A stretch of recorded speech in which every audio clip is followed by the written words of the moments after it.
Bake sales. They're an old school way to raise money for a group or organization that means something to you. But one student in the metro made his bake sale virtual and donated hundreds to a worthy cause. 41 Action News anchor Gabriella Pagan shares this story. Raise your hand if you've ever been to a baseball game before. Well, when I went to baseball games, I always wondered what it was like before segregation ended. As part of a year-long class project titled Mission Possible, 13-year-old Reardon Nash was tasked with finding a local person or organization that's made a positive difference in the world. Well, my organization is the only museum in the world that dedicates itself to teaching people about what that was like. Reardon chose the Negro Leagues Baseball Museum at 18th and Vine because you have to know where you've been to know where you're going. It's very important, including in the tough times we're going in right now. We felt like the project that they're working on, Mission Possible, speaks to everything that the Negro Leagues embodies. When you make a way when there seemingly is no way. They're the only place that I've ever learned about what the baseball was like before segregation ended, and it was one of the only places that I've actually learned about segregation. Towards the end of the project, part of the assignment included spending 10 hours doing something related to the organization they chose.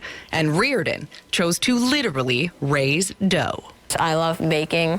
I've been doing it for a long time now, and I thought no better way to raise money than doing a bake sale. Several weeks after Reardon first reached out, Bob Kendrick here at the museum got an email saying Reardon had baked 46 dozen goodies over spring break, held a virtual bake sale, and raised $520 to support the ongoing work of the Negro Leagues Baseball Museum. You can see why my heart is absolutely overflowing with joy.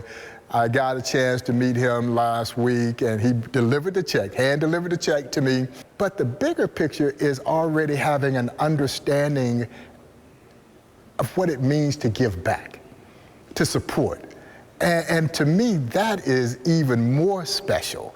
We are going through a tough time with racial stuff right now, and I think that if you learn about how they got out of segregation, then people now could learn about how they can end racial problems. In Kansas City, Gabriella Pagan, 41 Action News. In the words of my dear friend Dia, listen. This little kid is batting 1,000 with his efforts, no doubt, right?